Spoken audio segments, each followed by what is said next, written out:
वाहिगुरु जी का खालसा वाहिगुरु जी की फतेह। सत श्री अकाल, नमो बुद्धाय, जमुना साथ सलाम अलैकुम साथियों। वाइसो मानवता टीवी पर आप सभी का स्वागत है। मैं मेघराज सिंह यूएसए। साथियों, आप सभी जानते हैं कि वाइसो मानवता पूरे वर्ल्ड के अंदर ऐसा टीवी चैनल है जो पूरे वर्ल्ड के अंदर सच और ईमानदारी से काम कर रहा है और सच्चाई दिखाने की कोशिश करता है।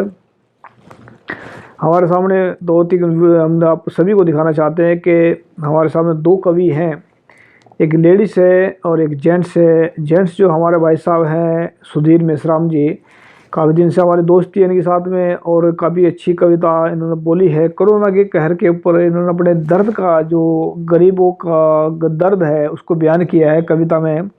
तो आओ पहले लेडीज़ की हम कविता सुनते हैं, उसके बाद में हमारे भाई साहब की जो सुधीर मेश्राम जी है उसकी कविता सुनाते हैं जी। नमस्कार। इस कार्यक्रम में हम आप सभी का बहुत बहुत स्वागत करते हैं। कवि मन की बात। इस कार्यक्रम में आज हम आपको मिलवाएंगे कुछ प्रोफेशनल और कुछ नॉन प्रोफेशनल कवियों से, जो आप तक पहुंचाएंगे अपने जज्बात सीधे अपने घर से। आज का विषय है कोरोना विश्व संकट। प्रस्तुत है अपनी रचना के साथ हमारे पहले कवि। संदेश देके दो मुक्तक आपके बीच में रखना चाहती हूँ। वो इधर फंस गए, वो उधर फंस गए, वो इधर फंस गए, वो उधर फंस गए। कोई सड़कों में है, कोई घर फंस गए। वो इधर फंस गए, वो उधर फंस गए। कोई सड़कों में है, कोई घर फंस गए।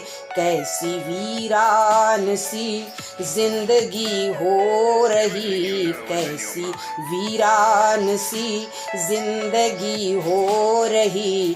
जान आफत में है, किस कदर फंस गए। वो इधर फंस गए, वो उधर फंस गए, वो इधर फंस गए, वो उधर फंस गए। और एक मुक्तक आपके बीच। कोरोना का कहर जारी है, घर से मत निकलना तुम। कोरोना का कहर जारी है, घर से मत निकलना तुम।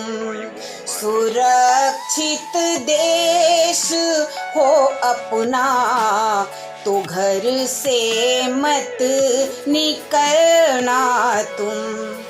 महामारी ये है भारी, इसे हल्के में मत लेना।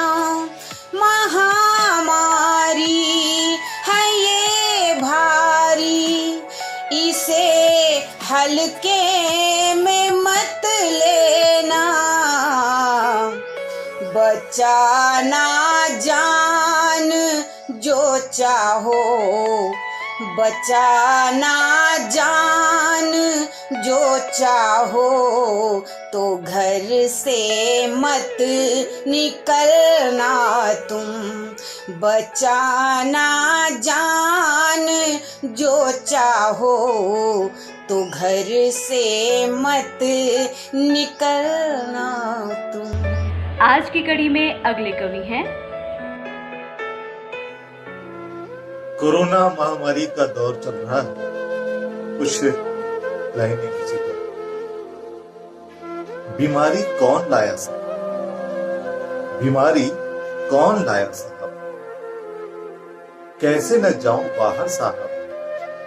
काम नहीं था तो गांव छोड़ दिया, काम नहीं था तो गांव छोड़ दिया। ठेका बाबू ने बिल्डिंग मजदूरी से जोड़ दिया, ठेका बाबू ने बिल्डिंग मजदूरी से जोड़ दिया। घरवाली को 4 घरों के काम से जोड़ दिया, घरवाली को 4 घरों के काम से जोड़ दिया। मजबूरी थी बाहर जाना पड़ा साहब, कैसे न जाऊं बाहर साहब। गांव से घर से बाहर आना पड़ा साहब। जानलेवा बीमारी आई, जानलेवा बीमारी आई है, ठेका बाबू ने बताया साहब। भूख से भी बड़ी जानलेवा है क्या साहब? भूख से भी बड़ी जानलेवा है क्या साहब? ठेकेदार ने काम रोक दिया। नाले के पास मेरा झोपड़ा था, नाले के पास मेरा झोपड़ा था। नगर निगम ने शाम को तोड़ दिया। 3 पोटली 2 बच्चे 1 मेहरारू। 3 पोटली 2 बच्चे 1 मेहरारू और मेरे को सड़क पर छोड़ दिया। खाने को अन्न नहीं, न पीने को पानी। खाने को अन्न नहीं, न पीने को पानी। घर में रहो, मनोरंजन करो, साबुन से हाथ धोने को साहब ने बोल दिया। मनोरंजन करो, घर में रहो, साबुन से हाथ धोने को साहब ने बोल दिया।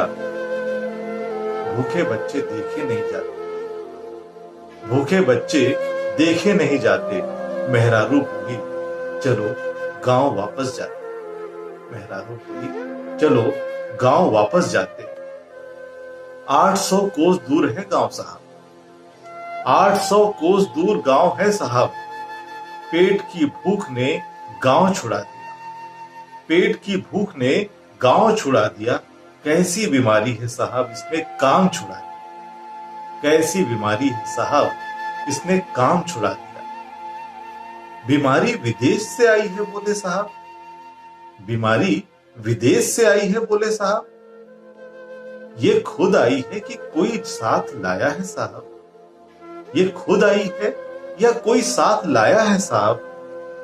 गंदे नाले के पास झोपड़े में हैं हम रहते, हमको कई बरस हुए साहब।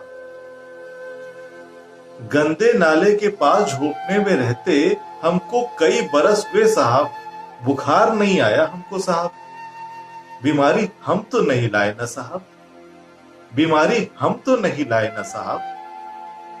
विदेश कौन गया था साहब, विदेश कौन गया था साहब? बीमारी को विदेश से कौन लाया साहब? आज 6 दिन हुए चलते चलते, आज 6 दिन हुए पैदल चलते चलते।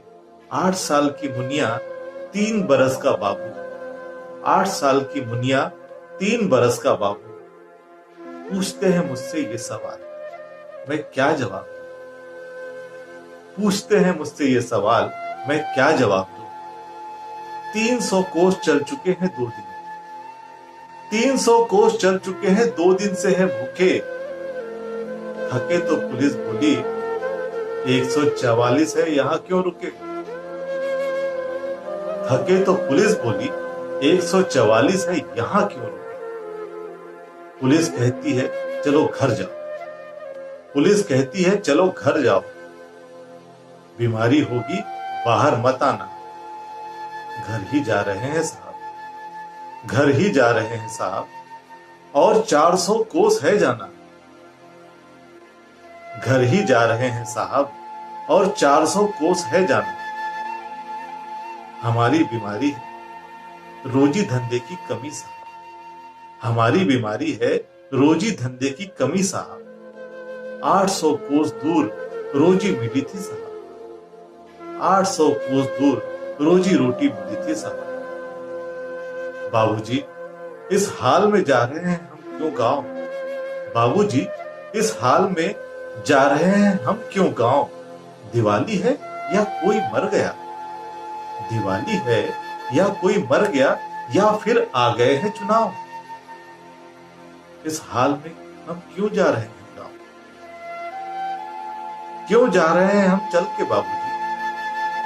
ये बच्चे करते हैं सवाल साहब, ये बच्चे करते हैं सवाल साहब। पिछले वोट में गए थे हम गांव, तब जाने की व्यवस्था कराए थे नेताजी। पिछले वोट में गए थे हम गांव, तब जाने की व्यवस्था कराए थे नेताजी। वापसी के टिकट का पैसा दिए थे साहब, वापसी में टिकट का भी पैसा दिए थे साहब। अब वोट नहीं है ना साहब, अब वोट नहीं है ना। आपके बच्चों को भी विदेश से पैदल आना पड़ा था साहब। आपके बच्चों को भी विदेश से आना पड़ा क्या पैदल साहब? बीमारी हम तो नहीं लाए ना साहब, बीमारी कौन लाया साहब? तो साथियों, आप सभी ने देखा है कि भाई साहब का जो बोलने का तरीका है एक अलग तरीका है, और वो हर चीज़ उन्होंने बयान की है जो दुखों से भरी है, जो गरीबों की मतलब एक पीड़ महसूस है उनको, उनके अंदर दर्द मुझे नज़र आया कि जो उनके जो गरीबों का दर्द है उनके अंदर से मुझे नज़र आया। इस करके मैं भी एक उनकी कविता मैं भी सुनाना चाहता हूँ। मैं भी एक कभी कभार कविता लिख लेता हूँ। कुछ कोरोना का कहर, कुछ कोरोना का कहर, कुछ सरकारों का कहर गरीब लोग झेल रहे हैं। सरकारों की लापरवाही के कारण, सरकारों की लापरवाही के कारण करोड़ों लोग सड़कों पर पैदल चल रहे हैं।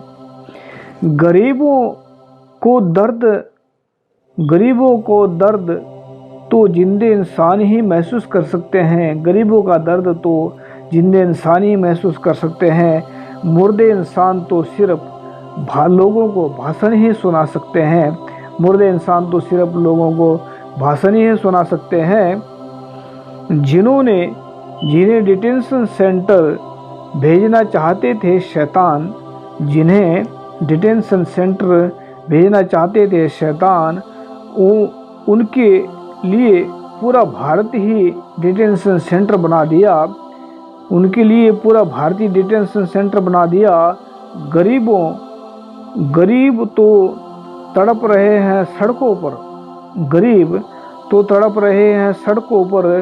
अपने आकाओं के बच्चों को हवाई जहाज़ों में वापस बुला लिया।